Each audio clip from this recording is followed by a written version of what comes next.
Obamacare, we got rid of the individual mandate, which basically was the end of Obamacare. In a formal sense, it was really the end of Obamacare. And few people are challenging the fact that we can do that. So we got rid of the individual mandate. I had a decision to make. Do I want to have Obamacare run as well as it can run? Or do I want to have it run really badly so everybody could say Obamacare is terrible? Politically, I could do the other. I should let it run badly. But I can't do that because I'm president for the people. And we ran that much better than President Obama ran it, much better than the last administration ran it. Seema and Alex and everybody, and spent a lot of money in running it properly. It's still not good. It's still not good. But I had a decision. Do I want to run it great, or do I want to run it really badly? Politically, I should have run it really badly, but I'm glad I made the decision to run it great. But running it great, it's still lousy health care. And we are going to do something that's going to be great health care, always including, always having, again, the individual mandate gone, and pre-existing conditions will be taken care of. So I'm glad you asked me that question. Mr. President, yesterday we went to Arizona, and you had said before the trip that you would likely wear a mask at the mask factory. You ended up not wearing one. Well, I actually did have one, no. I put a mask on, yeah. I had a mask on for a period of time. We didn't see you with a mask on. Well, I can't help it if you didn't see me. I mean, I had a mask on, but I didn't need it. And I asked specifically the head of Honeywell, should I wear a mask? And he said, well, you don't need one in this territory. And as you know, we were far away from people, from the people making the masks. They were making the masks. But I did put a mask on, and it was a Honeywell mask, actually. And I also had a 3M mask, and I had about 4 other masks. But I did have it on. I don't know if you saw it or not, but I had it on. How long did you have it on, sir? Not too long, but I had it on. I had it on backstage. But they said you didn't need it, so if I didn't need it, and by the way, if you notice, nobody else had it on that was in the group, and they were the people. We saw the workers wearing them. The workers had them on, yeah, the workers were there, yeah, because they're working next to each other.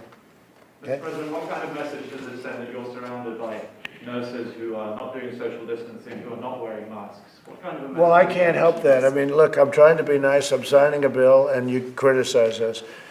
Look, here's the story. There's nothing I can do to satisfy the media, the Democrats, or the fake news, and I understand that. We did the greatest job mobilization in history with the ventilators, and I don't think there was a story what a great job we did. Now we're helping Germany, and we're helping many other countries, France, Spain, and Italy, by the way, and Nigeria, sending 250 to Nigeria ventilators. And 2 months ago, we didn't have any ventilators for ourselves. The cupboards were bare, right, Deborah? They were bare. People have no idea. There's not a thing I can do to satisfy the fake news, and there's not a thing I can do to satisfy Democrats.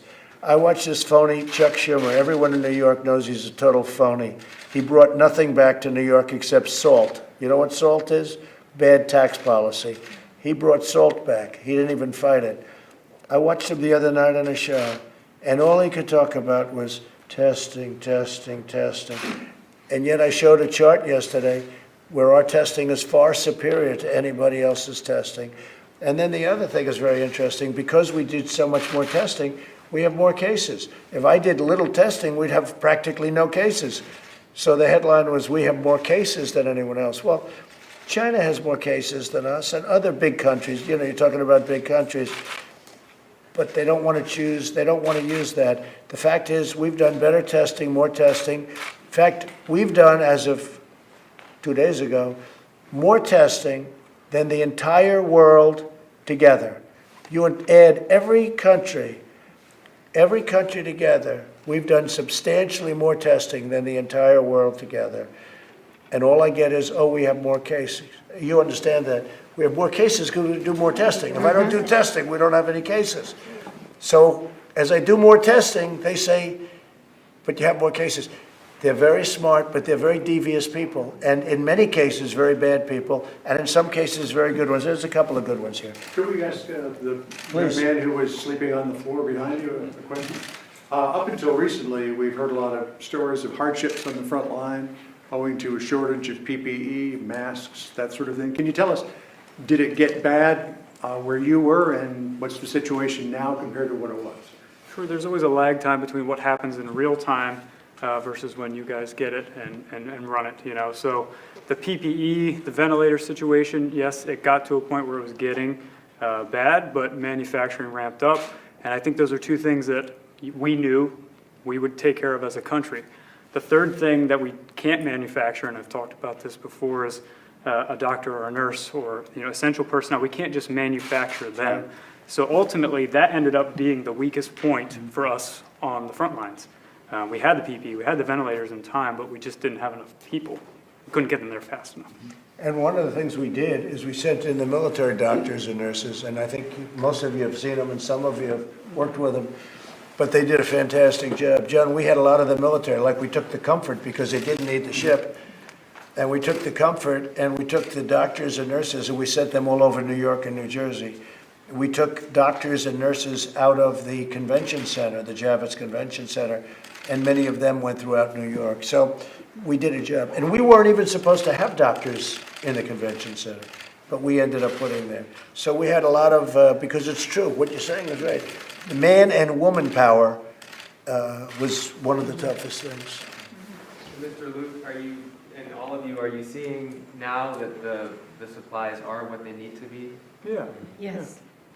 I think it's sporadic. As I talk to my colleagues around the country, certainly there are pockets of areas where PPE is not ideal, but this is an unprecedented time. And the infection control measures that we learned back when we went to school, 1 gown, 1 mask for 1 patient a day or per time, this is a different time. And I've been reusing my N95 mask for a few weeks now. I just broke out a new one to come here just in case I needed to wear it.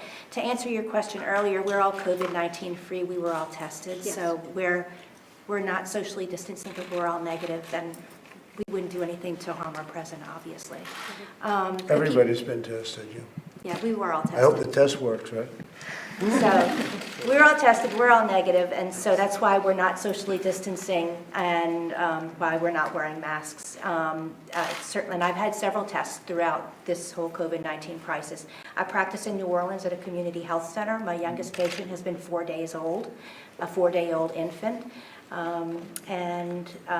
So PPE has been sporadic, but it's been manageable, and we do what we have to do. We're nurses, and we learn to adapt and do whatever the best thing that we can do for our patients to get the job done and get the care provided. And that's what we're going to continue to do as COVID-19 continues.